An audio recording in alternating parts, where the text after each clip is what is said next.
This video is brought to you by my generous backers over on Patreon. If you'd like to support the channel and get cool perks like access to the Discord, seeing the videos a week before anyone else, or an entire video dedication, then feel free to check out my Patreon. The link's in the description below.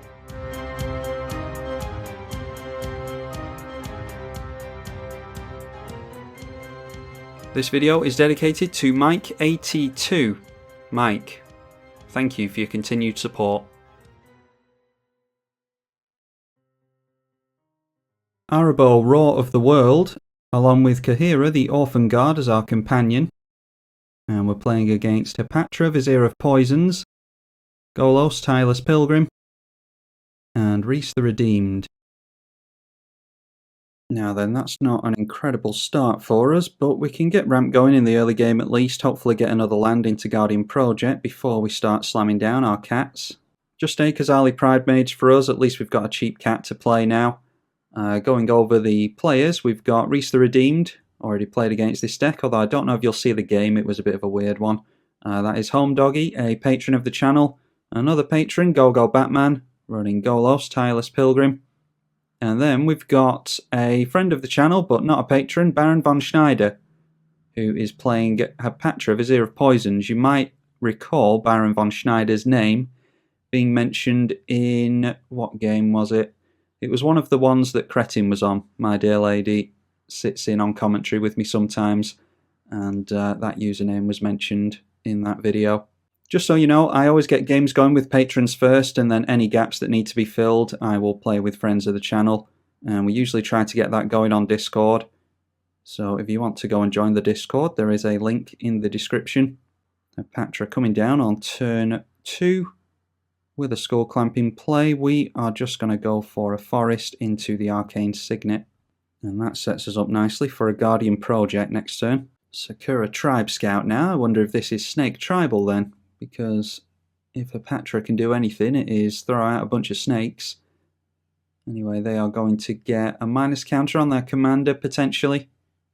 Just so they can get a death-touching snake. They'll at least deal 2 damage going in at go-go. And yep, deciding to put a minus counter on Hapatra, so that is now able to be clamped. But they also get a snake. I dare say they'll just go for the clamp onto the token. Nope, deciding against it. Let's go Bountiful Promenade whilst it comes into play untapped. I don't expect anyone to scoop early this time because we're playing against friends of the channel, but it does happen sometimes. Rhys the Redeemed coming down now. Still 7 cards in hand over there. Rhys the Redeemed can go crazy, and we don't have too many board wipes in this deck. It is a more... I won't go as far as to say it's casual, but yeah, I suppose it is a more casual deck. So we don't have too many board wipes in this one, hopefully. Hopefully the black and the Wooburg player do. And they're going for their Jund colours, so just missing a couple now. They're also trying to assemble Tron. And there's a Dust Bowl in play as well, which is not good to see. Cryptolith, right, from Hapatra. So they've got some extra mana there if they want to make use of it. Hapatra giving us 1 point of commander damage now. Then putting a minus counter on Rhys, so dealing with that commander immediately. Luckily it's very, very cheap to get out. But I dare say our opponent wanted Rhys to stay in play. White Mane Lion is not terrible. I think we go in for Prowling Serpapard here. And we draw a card from a creature coming into play. And then the question is, do we go for White Mane Lion to protect the Prowling Serpapard or not? Well, that kind of makes up my mind for me. I'd rather accelerate mana. So we'll grab a basic Plains. That way, of all the jewels that are in our deck, only one is going to come in tapped, and it's the cycling one. Which, the later the game goes on, we might actually want to cycle anyway. Now, an Oracle of Muldiah coming from the Elves player. Let's see if they get a land off the top. They have a Swiftfoot Boots on top, which is going to be really good to help their commander against the Hapatra. Now Golos, Tireless Pilgrim coming in. Following things up with a Farseek to help fix their colours, they went for Cascading Cataracts. That will get them into the Wooburg that they need, and if they manage to assemble Tron at some point, then they'll be able to make the 5 colours really easily. But as it stands right now, Golos is going to be able to activate next turn. Parallel Lives from Hapatra, and unfortunately struggling on making lands. I think I'd be much more aggressive with the Skull Clamp, because it's only a matter of time before someone wipes the board, and you really need to be making as much mana as you possibly can. Tapping down a snake and putting the clamp onto the tapped snake, so going up to 7 cards in hand. Hopefully they can make a land here. They do. Then holding back a Death Toucher, and we get into a Plains, which I will play immediately. I think it's worth going for Nakatal Warpride. Yeah, well anyway, let's swing in first. Get +3/+3 onto our Prowling Serpapard, and I have a feeling that this deck is going to be much better in 1v1 than it is in multiplayer. Much like Edgar Markov, it's much better if you've only got one player to take out. You can concentrate on getting just a couple of cats into play and outpacing your opponent. But we'll be able to land quite a bit of damage over the next few turns onto Golos. I think it is Golos that we have to target. Alright, blocking with Golos is a means of not making me target you as much, because I am worried about that second ability. We'll get down Nakatal Warpride for next turn. And luckily we're not likely to see any counter magic, but that is uncounterable thanks to the Serpapard. And it's going to be difficult to swing in with this, unfortunately. If Rhys gets a bunch of tokens into play that are just 1/1s, then this will be much better. But yeah, having a bunch of Death Touchers over here just means that the Nakatal Warpride is probably just swinging straight in at Golos. Jaraga Warcaller as well is a great means of buffing your entire army. An Elvish Archdruid, speaking of buffs. And then swinging in with Oracle at Go-Go. Yeah, I wonder if it's actually time. Yeah, we're between a rock and a hard place here. Any one of our opponents could go off at any second. Go-Go does have more mana though, so I think we have to keep concentrating there, but I really don't want to leave Rhys to his own devices. A generous gift is going over onto the Parallel Lives. I mean, being the weakest player at the table means that you don't get as much removal pointed at you at least, which is often a good means of winning the game actually, if you bring a weaker deck to a more powerful game. I did say that, well, speaking of not seeing any removal, there's a Toxic Deluge. So that grinds the game to a halt for the next few turns, I have no doubt. And Hapatra might not be able to come out now. That's why I was saying we need to be seeing a lot more land drops over here. Golos is down to only 3 cards in hand at least, so hopefully that will help us. Luckily they do manage to get into a land, so they get down their commander again, and we're all back to square one pretty much. Alright, Swords to Plowshares. I think we just go for Miri, Cat Warrior, and Oreskos Explorer as well. That will allow us to search for some plains. Yeah, probably just one plains actually. Yeah, we'll play it, and we'll just grab ourselves a Savannah. I don't think we need to hold on to Swords to Plowshares, so let's go for the Primal Rage. Oh, and actually we haven't... Oh, I would have gone for a tap land. I thought we'd already played a land, so... Oh well, looks like we're holding up Swords to Plowshares after all. Ooh, and Aura Shards. Really don't like seeing Aura Shards. Yeah, I want to keep my Guardian Project, because it's pretty much the only means of card drawing the deck, so I think Kazali Pride Mage... does that go on Skull Clamp? Oh good, it does go on Skull Clamp, so I think we do have to go Kazali Pride Mage next turn. And hold up removal for the Aura Shards. We probably just pop it straight away. Golos coming down again. And it's noteworthy that the Jaraga Warcaller, home felt forced into having to play that for just 1 to get rid of the Skull Clamp.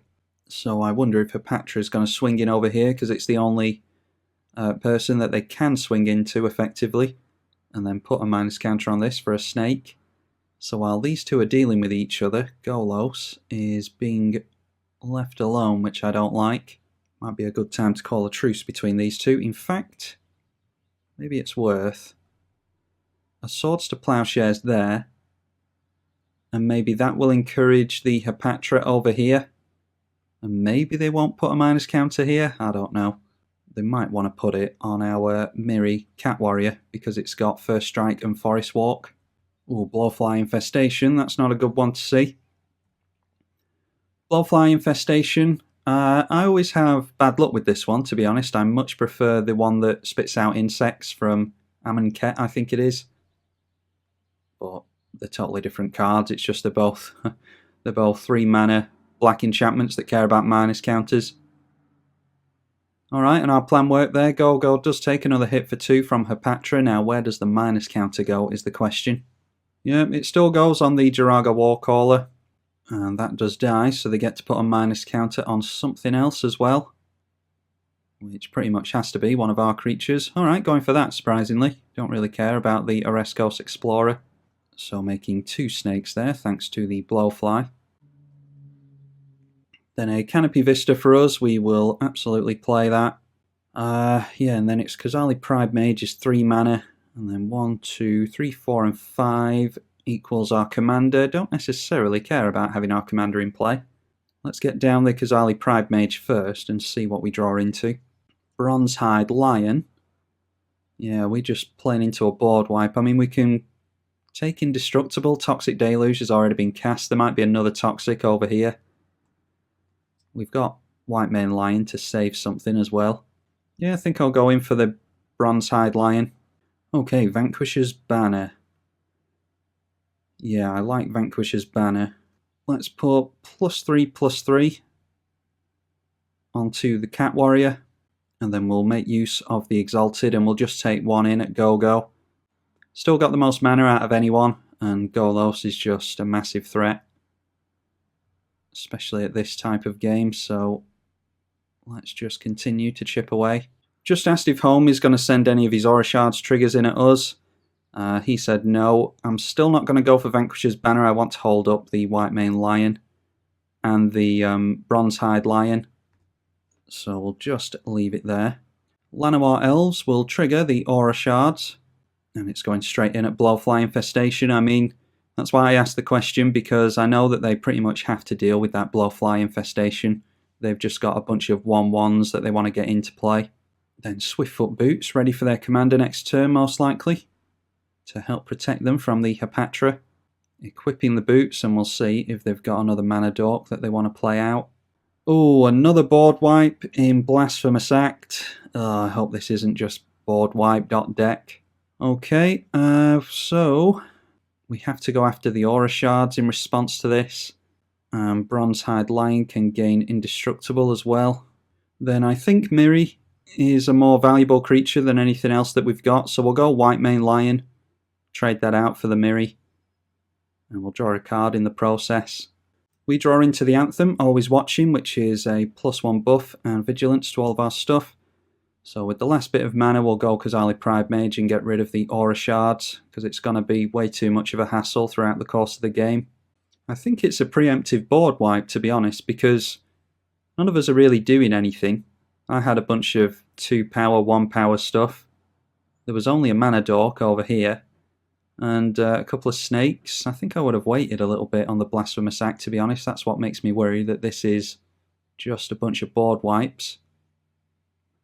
I did say, and this is what we've had the conversation about power levels 100 times, and so instead of describing power levels to each other, we've decided to describe decks to each other.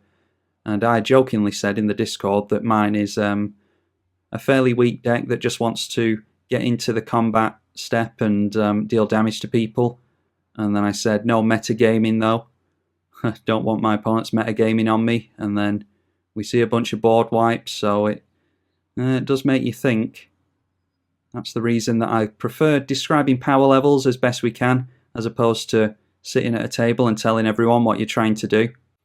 But for all I know, Go-Go doesn't have a bunch of board wipes in the deck. I'm just being pessimistic. So hopefully we don't see too many more this game. Haven't seen any from the Hapatra player yet, actually. Obelisk Spider. Whenever it deals combat damage to a creature, put a minus counter on that creature. So that just makes for a really good blocker. And then we get into Rogue's Passage, which is hopefully going to be a really good card in this deck. So we'll go for the Rogue's Passage. We'll go Vanquisher's Banner as well. Obviously going to name Cat with that. And then we'll throw down the Miri Cat Warrior again. And we'll hold up the Indestructible on Bronzehide Lions. Okay, Chroma's Memorial. We're not getting into as many cats as I would like, but at least we're drawing cards. We've got a means of having good combats now. There's a new one. from Ikoria, the only mutate card that I have in a deck so far. Not really a big fan of mutate. I think it's a really messy mechanic. It's causing a lot of confusion amongst all the Magic the Gathering players. But yeah, not really a huge fan of it. This is a good time to talk about the commanders, actually, from Ikoria. I was more interested in running the companions as commanders, to be honest. And yeah, you can't run companions as commanders on Magic Online because they haven't programmed it in properly. So unless I'm doing something wrong, I'm having a lot of trouble with that. I wanted to run the Simic Hippo and the cat, the black-white cat, Lurus, I think it's called. So I've made these decks and I can't play them for you all because Magic Online. I'm open to being proven wrong about Mutate though. If I see a Mutate deck being played that I actually find appealing, then I'll probably make it and upload it for you all. But as of right now, Mutate isn't something that interests me a whole lot. Rhys coming down for a second time, and then the Swiftfoot Boots going on there, having a lot of bad luck with mana. I don't know if they have any land ramp or rocks or anything in the deck. Should probably rely on land ramp in green. But yeah, this is the problem with mana dorks in Elves. It can generate a lot of mana really quickly, but you need to not see board wipes really. They have gotten down their Urza's Mine, by the way, which I assume came down with Golos at some point, so just one piece off of Tron, unless... Oh no, they've got Urza's Tower over here as well, so going for an activation with their commander. They are missing blue mana on a basic at the moment, otherwise I think they'd be able to go in for it again. They have an Evolving Wilds, go straight in for Garruk, Apex Predator. There's a Harrow as well. And they do go for the Harrow, probably to get themselves into a blue source. And I think it's 5 and then 2, yep. So they can go for an activation on Golos again this turn if they get themselves into a blue source. Which they do. It's noteworthy. I always point it out, but I'm sure someone won't know. Snow-covered plains and a basic plains means that they're likely going in for Field of the Dead in this deck, which is pretty typical in Golos. Going for the Exile again. They've grabbed themselves a Tamiyo, so this is Super Friends, seemingly. Elspeth Sun's Champion is... Oh, I don't like the minus on that. Although it won't destroy this if we hold up Indestructible. Yeah, I think the Akroma's Memorial was actually a really good draw then. We're going to be able to deal with some Planeswalkers if we're lucky. There is a Beast Within onto our Guardian Project. Yeah, I mean, at least we've got the Vanquisher's Banner. But we really don't have much means of card draw here. We've got another beast to swing in with at least, but I don't think we'll be able to get past Golos. Making themselves a 3/3 Death Toucher with Garruk, and then some tokens with Elspeth as well, so we need to see if we can get some buffs going. I think it might just be worth going Akroma's Memorial and Always Watching next turn. And then we can try and deal with as many Planeswalkers as possible. I think we can take out Elspeth and Garruk. Maybe we just leave Tamiyo alone. Anyway, they are targeting Beast Within onto Tamiyo. Or Tamiyo is targeting Beast Within, I should say. Yeah, definitely going to make use of Akroma's Memorial. Hapatra coming in again. I'm wondering if we want to cheat in this Kazali Ambusher. Yeah, I think we'll just leave that as a surprise for our opponent. I think we'll be able to deal with the Planeswalkers next turn, whether we get Kazali Ambusher out or not. Just deciding to not swing in with anything. Alright, and we get into a land, which might be of some relevance. Let's play that straight away, and then we can go Always Watching and Akroma's Memorial, +3 on this. We'll give it 7 to get rid of that. That'll be a 5 to get rid of that. That will be... Yeah, the beast can get rid of that. Yeah, I think we just have to go in for the Anthem here. I've just been thinking if we want to go for the Cub Warden, but we'd be playing into a board wipe there. So let's go for the Always Watching, and we can get a tap land out with the Foothills. So this one goes in at Garruk with 6 loyalty. That one goes in at Elspeth with 5 loyalty, and that one goes in at Tamiyo, and we deal with all the Planeswalkers, which is pretty good going if I do say so myself. Problem is, we're not holding up Indestructible for this anymore, but those Planeswalkers do need dealing with. Just a tap land from Rhys, and then probably holding up the ability Yeah, home hasn't had the best of luck with that deck this game, probably because of the board wipes. Now we're over into Golos' turn again, and we'll see what they get off of the activation. It is a Cross and Grip and a Naturalize. Oh, Cross and Grip can go on here, can't it? As can Naturalize. Yeah, that feels bad. That was our means of taking Golos out this game, I think. But we're pretty much doing it on our own at this point. I mean, we can still rely on Rogue's Passage, it just takes longer, I think. Cross and Grip going on to our enchantment. Well, at least it's not going on to the Vanquisher's Banner. We've still got some card draw. And they've got another activation yet. Then Akan Liberated. Alright. Bear in mind, I did say in the Discord that this is a weaker game in which I just want to get into the red zone.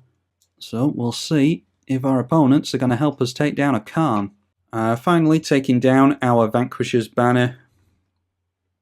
So there goes our card draw. Now what are we getting from Hapatra? A Contagion Engine. Hopefully is pointed over here. I mean, surely it's pointed over here to get rid of these soldiers. Yeah. And that will get Hapatra into a bunch of snakes, which hopefully will start chipping away at Gogo as well. I really need some help getting rid of Gogo at this point, and the Obelisk Spider should help us to do that.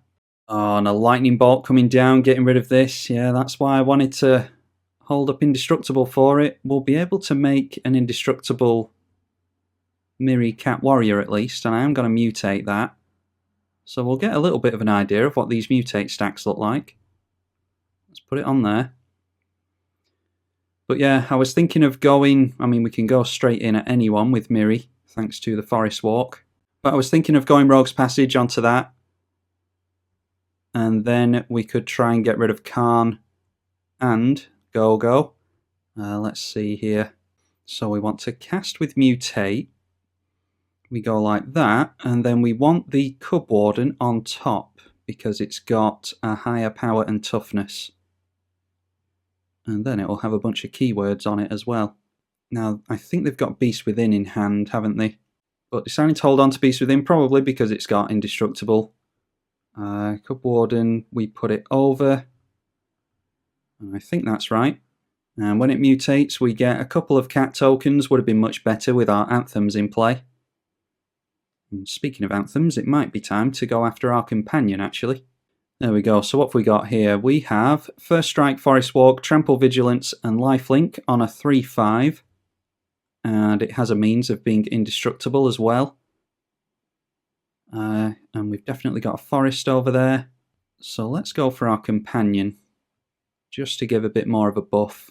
Companions do act like any other creature once they hit play, so it won't go into a companion zone or anything. Technically it's in the command zone, I think. I don't think it's in the sideboard. I think it is in your command zone, technically. So it will go into the graveyard when it dies. So now we need to encourage our opponent to block with one of their creatures. Arahbo is going on here because we're going to go straight in at our opponent's face. Because we just need to try and get rid of him as soon as possible. There's an argument for us doing that last turn, but I couldn't guarantee that our opponents would have finished off Gogo. But I think I feel better about it now that this is online with some tokens. So we'll forego Khan and hope it doesn't bite us. That's a 7/9 with the buff. And we'll send in the Beast at Khan. And the Beast has Vigilance and +1/+1 as well because Kaheera cares about beasts as well as cats and a bunch of other stuff. Now Beast Within going on to the Trample Enabler, which is going to give us another beast. They still can't block the Cub Warden, so no damage going through to Khan now. And they will lose the beast, but they keep their Golos in play, just hoping that home has a means of getting rid of Golos. I'd rather they were forced to cast Golos at this point. Don't care what land they get into. Then do we play Loam Lion into a board wipe? I don't think we do. We might have to rebuild with our commander and a couple of creatures in hand, so let's just leave it at that. We're definitely holding up mana for the Bronze Hide. We're definitely holding up mana for this anyway. We might have to activate it twice. And then Rhys going in for an activation. For Elise, Lenoir's Fury coming down. There is Artifact Removal, surely going in at Golos. That should slow them right down. It also potentially opens them up for an attack next turn, going wide at them. Excellent. Going in at Golos, we're all managing to gang up on the most powerful deck at the table. And then they should probably swing at least one in at Karn so that it can't minus down. Alright, taking both in at Karn. So that leaves our Cub Warden intact, ready to take them out next turn, just in case Hapatra can't. The only option left on Karn is to +1. Target player exiles a card from their hand. They are going after Baron von Schneider, who is the Hapatra player. Go away, Creative Cloud, and they have exiled Lockjaw Snapper. Never seen that one. That's Wither. Minus counter on each creature with a minus counter on it. Alright, so it doubles up the minus counters. Fair enough. Now, they've still got 5 cards in hand, but just going for Golos. Oh, wow, can they play Golos? This is the power of Tron. Because they have Tron assembled, they can play the commander and still activate Golos. Wow, so we're not out of the woods yet. I thought we had our Go Batman player over there. Apparently not. Then it's an activation once again on Golos, but this will be the only one, unless they get into some kind of untap ability. Reap and Sow, and Ignite the Beacon.